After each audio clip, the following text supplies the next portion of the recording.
एका दिवसात 5 चित्रपट रिलीज झाले, त्यातला हा पिक्चर बघायचं मी ठरवलेलं. सांगते तुम्हाला कसा होता हा चित्रपट. 2014 मध्ये शूट आणि एडिट करून झाला होता. काही कारणं आहेत ज्याच्यामुळे ह्या चित्रपटाला रिलीज डेट मिळत नव्हती. या चित्रपटाचं नाव आधी संभाजी 1658 असं होतं, पण ते बदलून आता छत्रपती संभाजी असं करण्यात आलंय. डिस्क्लेमर की हा मूवी 2014 मध्येच रिलीज आणि एडिट झाल्यामुळे editing quality, sound design, camera angles, camera quality, picture quality सगळं 10 वर्ष जुनं आहे. 2014 मध्ये याचा ट्रेलर आलेला जो YouTube वरती अवेलेबल होता इतके दिवस, त्यामुळे मला असं वाटतं की याचं एडिट आणि शूट ऑलमोस्ट कम्प्लीट झालेलं त्यावेळी. फक्त सर्टिफिकेशन आणि रिलीज या सगळ्यामध्ये थोडा इश्यू निर्माण झाल्यामुळे 10 वर्षांनी ते रिलीज करतायत. पण हे सगळं जुन्या क्वालिटीचंच आहे, त्यामुळे मूवी बघायला जायच्या वेळी ह्या गोष्टी नक्की लक्षात ठेवून जा. या मूवीमध्ये तुम्हाला प्लस पॉइंट्स, मायनस पॉइंट्स आणि काही फॅक्ट्स सांगण्याचा प्रयत्न करणार आहे. बी पेशंट विथ मी आणि हा व्हिडिओ शेवटपर्यंत बघा. या चित्रपटाचं नशीब आहे की याला 10 वर्षांनी का होईना रिलीज मिळतोय. कितीतरी चित्रपट शूट होऊन डब्यात जातात, कळत पण नाही आपल्याला कधी काय होणार त्यांचं पुढे. 2 व्यक्तींची ऍक्टिंग खूप सुंदर आहे मूवीमध्ये. पहिली म्हणजे स्वतः संभाजी राजे, ज्यांचा रोल शशांक उदापूरकर यांनी केलाय, आणि दुसरी म्हणजे कवी कलश, ज्यांचा रोल लोकेश गुप्ते यांनी केलाय. दोघांनाही डायलॉग पण इतके सुंदर मिळालेत की ज्यामुळे त्यांच्या ऍक्टिंगमध्ये खूप जास्त भर पडते. मूवी सुरू झाल्यावर पहिला सीनच संभाजी महाराज आणि कवी कलशांना औरंगजेबाकडून होणारी अटक हा आहे, आणि त्याच्यानंतर दोघांमध्ये होणारं संभाषण याच्यावरून आपल्याला पूर्ण मूवी दाखवला जातो. औरंगजेबाने ह्या दोघांवरती जे काही अत्याचार केले त्याचं खरं आणि हुबेहूब वर्णन ह्या मूवीमध्ये करण्यात आलंय, जी खूप चांगली गोष्ट आहे. आत्तापर्यंत अनेक सिनेमे, मालिका, नाटकं प्रदर्शित झाली संभाजी महाराजांवरती, पण इतकं परखड सत्य कोणत्याच माध्यमातून दाखवलं गेलं नाही आहे, माझ्या बघण्यात तरी आलं नाही. बहुतेक ह्याच्यामुळेच चित्रपट प्रदर्शित व्हायला इतका वेळ लागला असावा. एखादा सीन चालू असताना तो सीन पूर्णपणे कट करून दुसरा सीन चालू झालाय. प्रीमियर प्रो मधल्या डीप टू ब्लॅक या ट्रान्झिशनचा खूप जास्त वापर केला गेलाय या 2 सीनच्या ट्रान्झिशनमध्ये. मूवी बघत असताना डबिंगमध्ये पण मला काही फॉल्ट जाणवले. म्हणजे स्क्रीनवरती मृणालताईचा चेहरा आणि तिची ऍक्टिंग दिसत होती, आणि मागे कोणत्या तरी दुसऱ्याच मुलीचा किंवा बाईचा आवाज येत होता. सो ते मला बघतानाच खटकलं.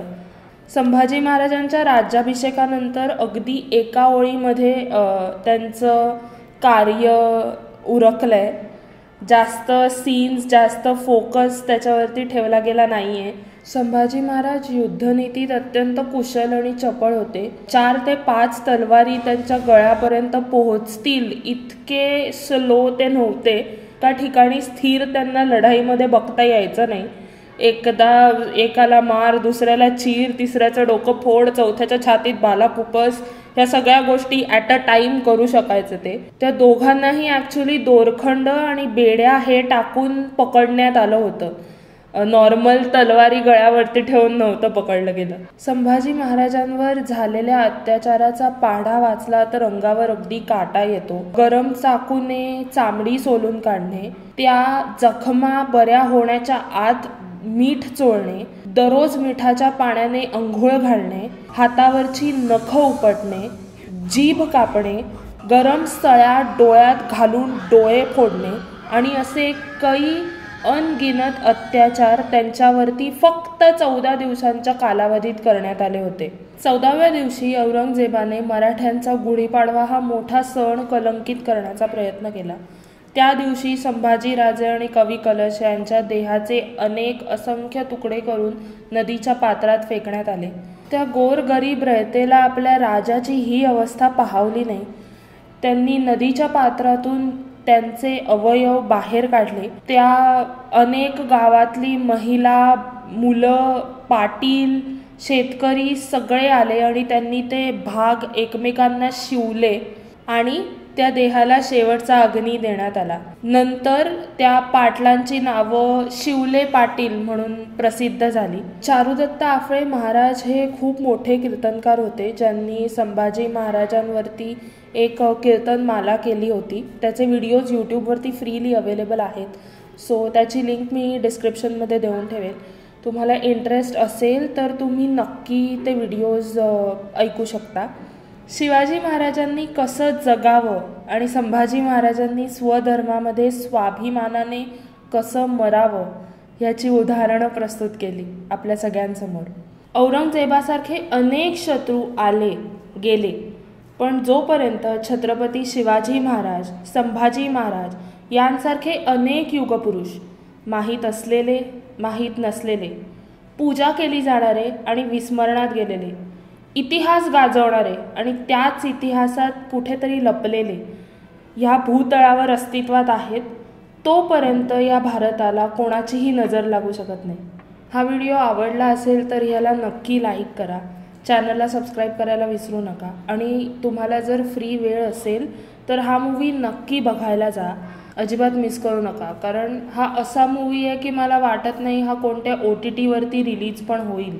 जर ह्याला थिएटरमध्ये तेवढा रिस्पॉन्स मिळाला तर OTTवरती विचार केला जाऊ शकतो, पण तोपर्यंत there is no chance. So please तुमच्या नातेवाईकांना, फॅमिली आणि फ्रेंड्सना घेऊन हा मूवी नक्की बघायला जा. खाली कॉमेंट करून सांगा तुम्ही हा मूवी बघितला आहे की नाही आणि तुम्हाला काय वाटलं. आणि I will see you next time. Thank you.